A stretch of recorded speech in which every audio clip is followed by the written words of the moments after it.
చిన్నప్పుడు అన్ని ఆనందాలేనా, మర్చిపోలేని దుఃఖాలు కూడా ఏవైనా ఉన్నాయా? అమ్మ చెప్పాలంటే ఓపికకి, గృహిణిగా తన బాధ్యతలు నిర్వర్తించడానికి అండ్ అన్ని రకాలుగా టేకింగ్ కేర్, దీనికి ఒక మంచి ఉదాహరణ నేను చెప్పగలను. అది తలుచుకున్నప్పుడు నాకు చాలా ఉద్యోగం ఉంటుంది, నాకు చాలా కంటితనం వచ్చేస్తుంది.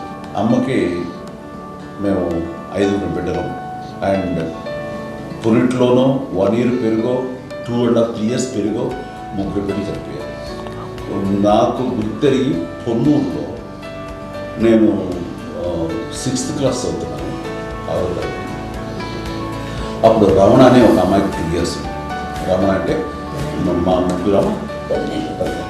మా ముగ్గురికి కంటే పెద్దది, మాధవ్ కంటే పెద్దది, కళ్యాణ్ బాబు కంటే పెద్దది, మాకంటే మధ్యలో పెద్ద. తనకి అప్పట్లో మా నాన్నగారు ఉద్యోగరీత్యా క్యాంపుకి వెళ్ళిపోతుండేవారు. ఏమీ ఉండేది నాన్న చెప్పాలంటే ఫుడ్లా కష్టపడేవారు. నాన్న చెప్పినట్టు అలవాటు. కానీ ఇంటి బాధ్యత, ఇంటి పనులు, రోగాలు వచ్చినా, రుచులు వచ్చినా, హాస్పిటల్కి తీసుకెళ్ళాలన్నా ఏదైనా సరే అమ్మే పడేది. అలాంటి నేను ఆ పిల్లకి బ్రెయిన్ ఫ్యూర్ వచ్చింది. ప్రభుత్వ ఆసుపత్రి పొన్నూరులో పిల్లని చేర్పించినప్పుడు 2-3 days అయిన తర్వాత ఒక బ్యాడ్ న్యూస్ వినాల్సి వచ్చింది. తెల్లారికి కాన్షియస్ ఏదో పోయింది, ఏం చేయాలో తెలియదు. అమ్మ వయసు చిన్నదే.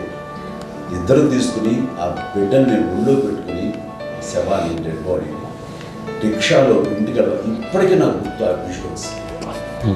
అండ్ నాన్నకి తెలియదు ఏ విషయం, నాన్న ఎప్పుడు వస్తారో తెలియదు, ఎలా కమ్యూనికేట్ చేయాలో తెలియదు. అది తీసుకుని వెళ్ళిన తర్వాత ఇంట్లో పడుకోబెడుతుంటే ఏం చేయలేదు. చుట్టుపక్కల ముస్లిం సోదరులు ఉండేవాళ్ళు, ఫ్యామిలీస్ అక్కడ. అంటే మసీదు, పొన్నూరు మసీదు పక్కనే మా ఇల్లు ఆనుకుని. ఆ ఇంట్లో అందరూ వచ్చి చూసేవాళ్ళు, వాళ్ళే హెల్ప్ చేసేవాళ్ళు. ఏం చేయాలో తెలియదు. నెక్స్ట్ రిచువల్స్ ఎలా చేయాలో, గర్భకాండం ఎలా చేయాలో తెలియదు. తను చిన్నది, మిగతాలందరూ పరిసరులే. సో అలాంటి పరిస్థితుల్లో కమ్మి వచ్చినప్పుడు చుట్టుపక్కల వాళ్ళు వీళ్ళు వచ్చి చేయాల్సిన కార్యక్రమాలు చేశారు. ఆ సమయం నాకు ఎక్కడో కమ్యూనికేట్ చేసి డిపార్ట్మెంట్ ద్వారా నాన్న వచ్చేసరికి అన్నీ అయిపోయింది. ఇప్పటికీ నాకు ఎంతగా సరే. అమ్మను మోకాల ఆపరేషన్ జరిగింది. అమ్మను కొంత బాధపడుతున్నావు. అసలు ఈ రోజున వచ్చిన మెడికల్ అడ్వాన్స్మెంట్లో నీకు అసలు ఏ బాధ తెలియకుండా మోకాల ఆపరేషన్ రీప్లేస్ చేస్తారు అని వీళ్ళందరూ చెప్పడం భయపడతాను. ఎందుకంటే ఫస్ట్ అలా నాకు సపరేట్ అవుతాను, ఎలా చెప్పాలో తెలియదు. వీళ్ళంతా కలిపి నీ మాట వింటుంది, ఎవరి మాట మీద గురి నువ్వు చెప్తే వింటుంది. సరే వెళ్ళి చెప్పాను అంతే. ఏదో నాగబాబు ముందు నువ్వు చెప్తే ఎలా ఉన్నారు, సరే ఇష్టం రా. లేదులే మా ఊరికి పర్లేదు అన్న.